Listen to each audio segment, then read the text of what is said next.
months ago, I wrote an article about how AI comments on social media are out of control.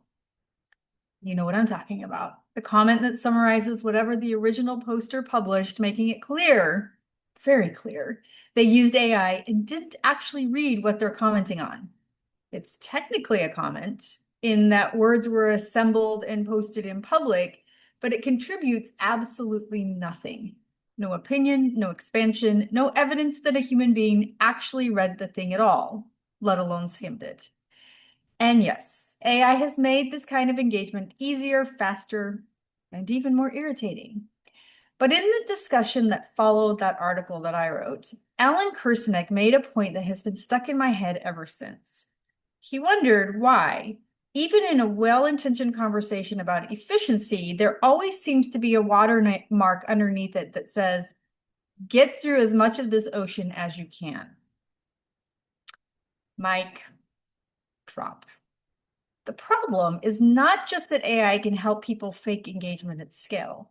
The problem is that we've built a culture where speed is treated as a virtue, volume as accomplishment, and visible activity as substance. The non-comment comment is just one tiny artifact of a much bigger disease. We say we want thoughtful work. We say we value perspective, insight, and originality. But the systems many of us work inside, our companies, our clients, our platforms, our inboxes, our own overachieving and ADHD little brains, reward something else entirely.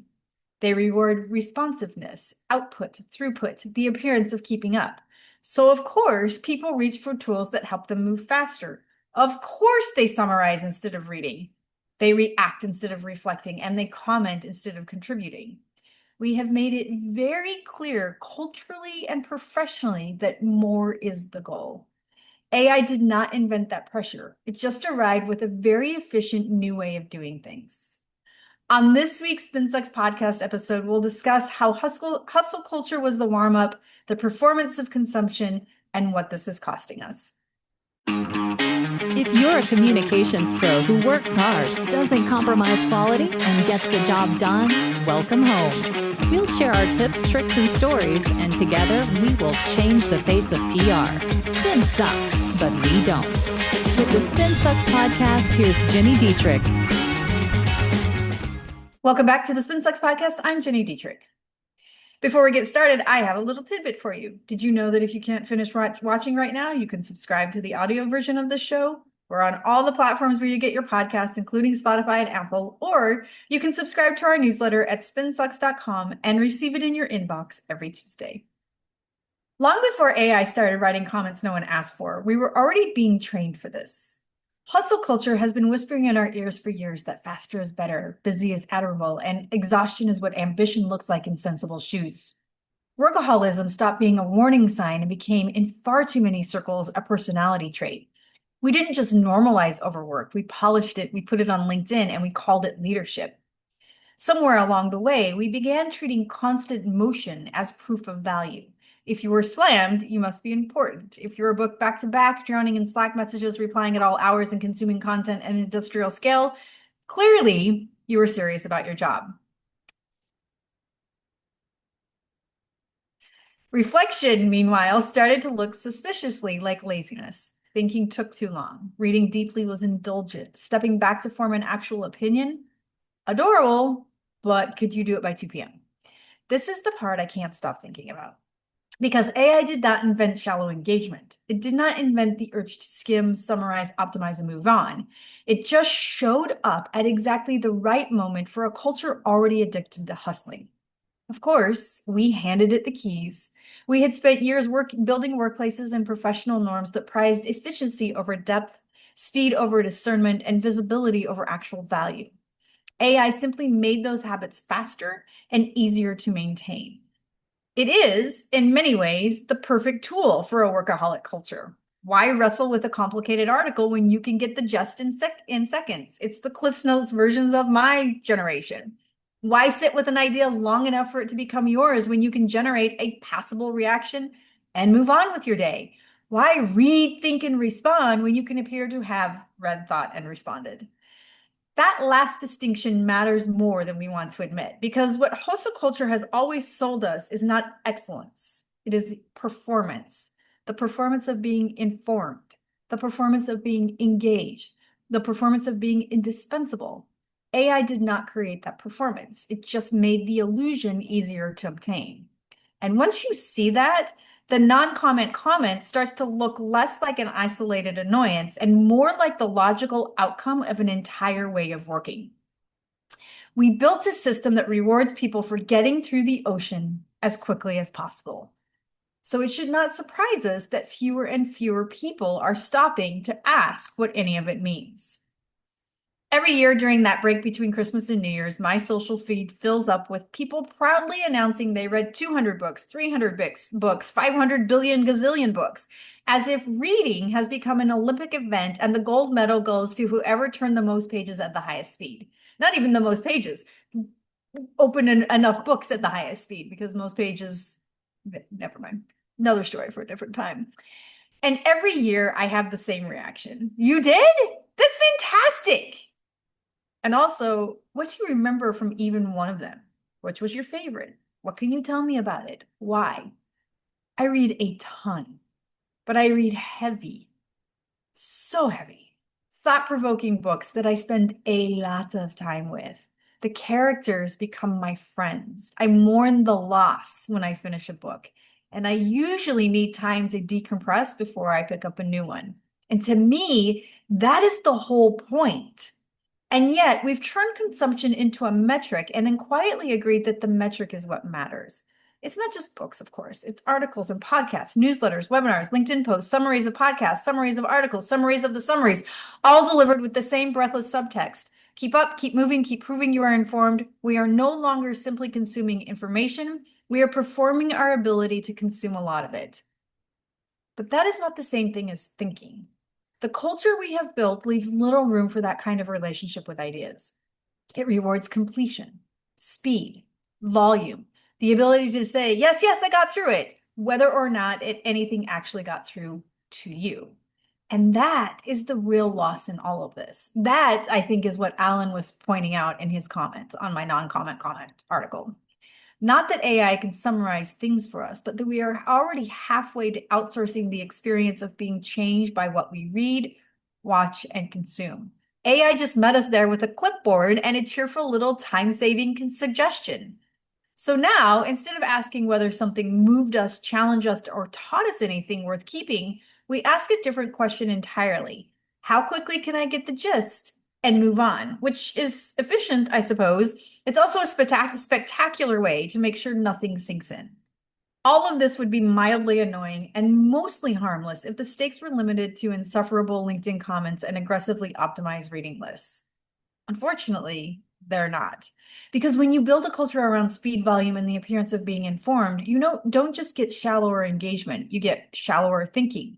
You get more sameness, more borrowed language, more passable opinions dressed up as original insight, more people reacting before they had time to form an actual thought.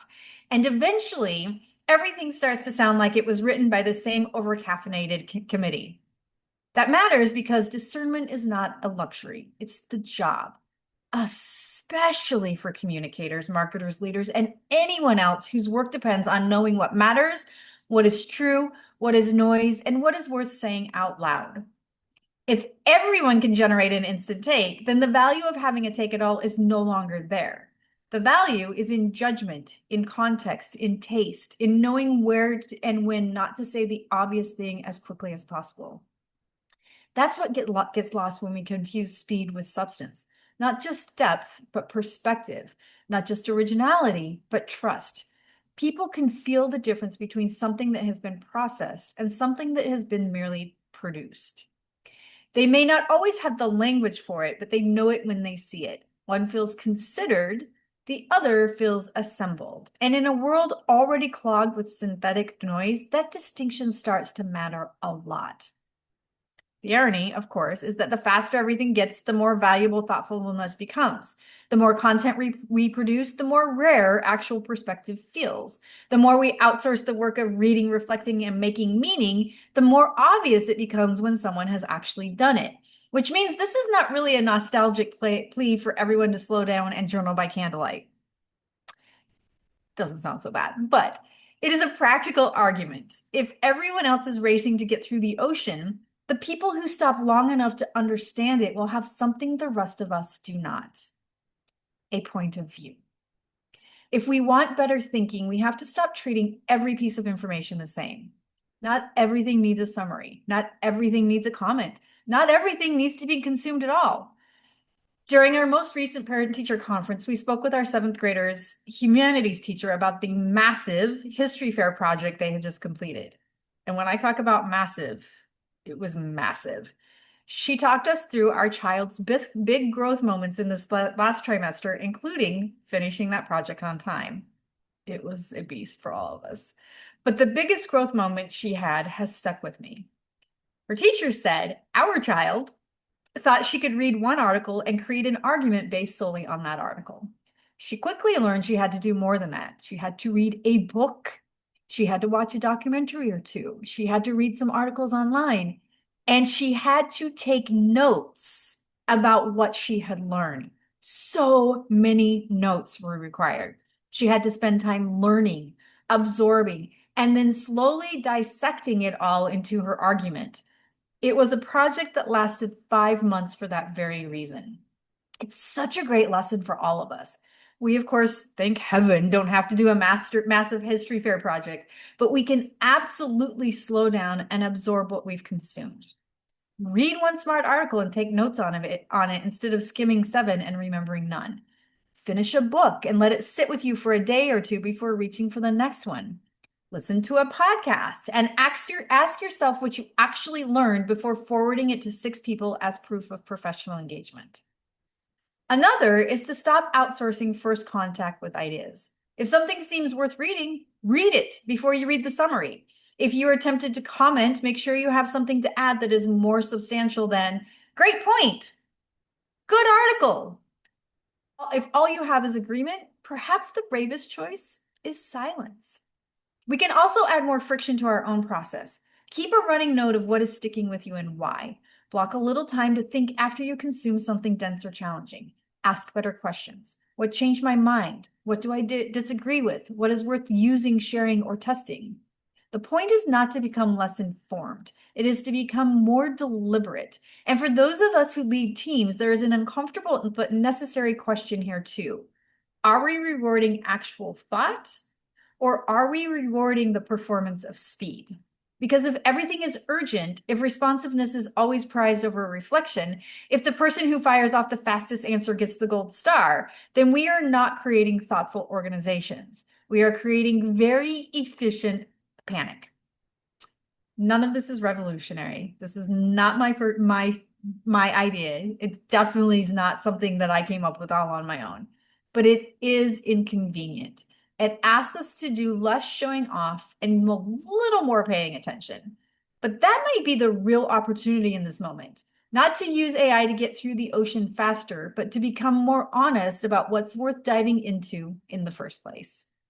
If you would like to have deeper, more thoughtful conversations, join us in the SpinSucks community. It's a great place to get advice, brainstorm ideas, and build real relationships with your peers. You can find us at spinsucks.com/community. That's spinsucks.com/community. And make sure you follow us on LinkedIn, TikTok, and Instagram. We're posting tips, how-tos, cheat sheets, and more every week. I'll see you next week.